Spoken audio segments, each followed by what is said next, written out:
આ અંગે માહિતી આપતા ઇવેજ ફાઉન્ડેશનના સંસ્થાપક સતીશભાઈ હિરપરાએ જણાવ્યું હતું કે ગત 15 જૂનથી 15 ઓગસ્ટ સુધીના ટૂંકા સમયગાળા એટલે કે 2 મહિનામાં 11,111થી વધારે વૃક્ષો વાવીને 4 સિદ્ધિઓ હાંસલ કરી છે.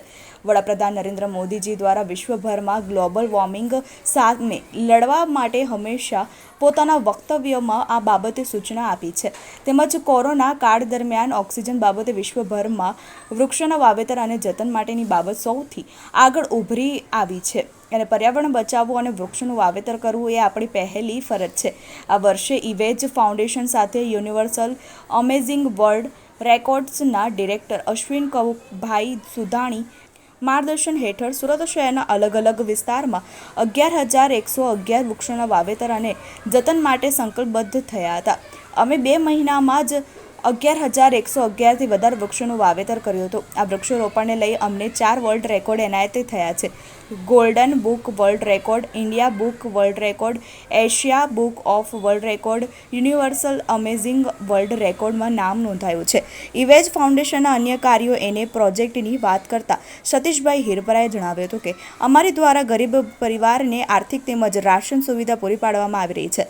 ગરીબ અને મધ્યમ વર્ગીય વિદ્યાર્થીઓને વિદ્યા સહાય પૂરી પાડવાની કામગીરી પણ કરવામાં આવી રહી છે. Ashwin Sudani universal amazing world રેકોર્ડના ડિરેક્ટર તરીકે અહીંયા હાજર છું.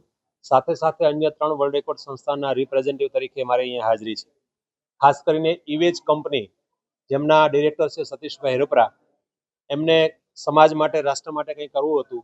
મારી સાથે મિટિંગ થઈ, મારા મિત્ર પણ છે. મેં એમને ગાઈડ કર્યું કે ગ્લોબલ વોર્મિંગનો પ્રશ્ન અત્યારે સૌથી મોટો છે અને આપણા વડાપ્રધાન શ્રી વિશ્વના જે પણ દેશમાં જાય છે ત્યાં આગળ ગ્લોબલ વોર્મિંગને લઈને સૌથી વધારે ચિંતા વધારે તેઓ કરતા હોય છે.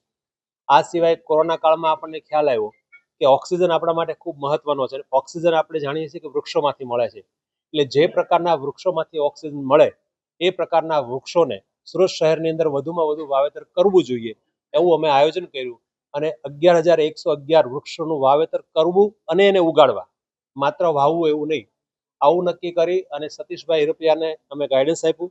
સાથે સાથે ગોલ્ડન બુક, એશિયા બુક અને ઇન્ડિયા બુક વર્લ્ડ રેકોર્ડ સાથે મિટિંગ કરી અને એમની સાથે ચર્ચા કર્યા પછી એઓએ અપ્રુવલ આપ્યું. અપ્રુવલ આપ્યા પછી એ જે સિસ્ટમથી વાવવાના હતા વૃક્ષો, એને ઉછેરવાના હતા, એ બધી પ્રક્રિયા નક્કી કરી અને સુરત શહેરમાં આઉટર રિંગ રોડ ઉપર મોટા વરાછામાં નવા વિકસતા વિસ્તારની અંદર જ્યાં વૃક્ષો ઓછા છે ત્યાં અમે વૃક્ષોનું વાવેતર કરાવડાવ્યું. જેમાં કોર્પોરેશન, બિલ્ડર લોબી અને અન્ય સહયોગી સંસ્થાઓનો સારો સહકાર મળ્યો.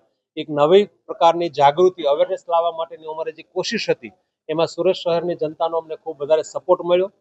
4 વર્લ્ડ રેકોર્ડ સંસ્થાએ આનું ચેક કર્યું, અપ્રુવલ આપ્યું અને ત્યાર પછી આજે એ 4 વર્લ્ડ રેકોર્ડ સતીશભાઈ હિરપરા અને એમની કંપનીની ટીમને સુરત શહેરને, ગુજરાતને ગૌરવ થાય એવા 4 વર્લ્ડ રેકોર્ડ આજે સુરત શહેરને નવા મળ્યા છે, જે આપણા માટે ગૌરવની વાત છે. સતીશ હિરપરા, ઇવેજ ઇન્ટરનેશનલ પ્રાઇવેટ લિમિટેડના ચેરમેન અને મેનેજિંગ ડાયરેક્ટર. વૃક્ષારોપણનો કન્સેપ્ટ, હું એક આર્ટિકલ વાંચતો હતો ત્યારે એ આર્ટિકલમાં એવું હતું કે આવનારા વારસાને લોકો પૈસા, ધન દોલત, વારસો આપે, પણ એક નાની હેડલાઇન મને ટચ કરી ગઈ કે આવનારા વારસાને વૃક્ષો કોણ આપશે. આજે એ કન્સેપ્ટથી મેં વૃક્ષારોપણનો કાર્યક્રમ કર્યો. એ વૃક્ષારોપણના કાર્યક્રમમાં મારી ટીમ અને કહેવાય ને કે મારી કંપનીના અલગ અલગ ડિપાર્ટમેન્ટના કર્મચારીઓ સાથે મળીને 11,111થી વધુ વૃક્ષો વાવીને આજે અમને 4 રેકોર્ડ પ્રાપ્ત થયા. એ બદલ હું એસએમસી, સુરત મ્યુનિસિપલ કોર્પોરેશન અને ગુજરાત સ્ટેટ માટે એક ગૌરવ અનુભવું છું. Thank you. વૃક્ષો વાવવાની તો વાત કરો, પણ ઉછેર કઈ રીતે થાય અને જાળવણી થાય એ વાત એને કઈ રીતે તમે મારી ટીમને અલગ અલગ ડિપાર્ટમેન્ટ આપેલા છે કે દર વીકે 3 દિવસે, મતલબ Varachha ring road, outer ring road પર કેટલા વૃક્ષો વાવ્યા છે એની હિસ્ટ્રી ચેક થાય, કેટલા એમએમમાં મોટા થાય છે એ પણ ચેક થતા હોય છે. અને રેગ્યુલર પાણી, અને વરસાદની ચોમાસું હતું એટલે ત્યારે અમારે પાણીની જરૂર નહીં હતી, પણ વરસાદ ગયા પછીના વીકમાં અમે સુરત મ્યુનિસિપલ કોર્પોરેશન પાસેથી પાણીના ટેન્ક મગાવીને પાણીની વ્યવસ્થા કરી અને વૃક્ષનો ઉછેર કર્યો.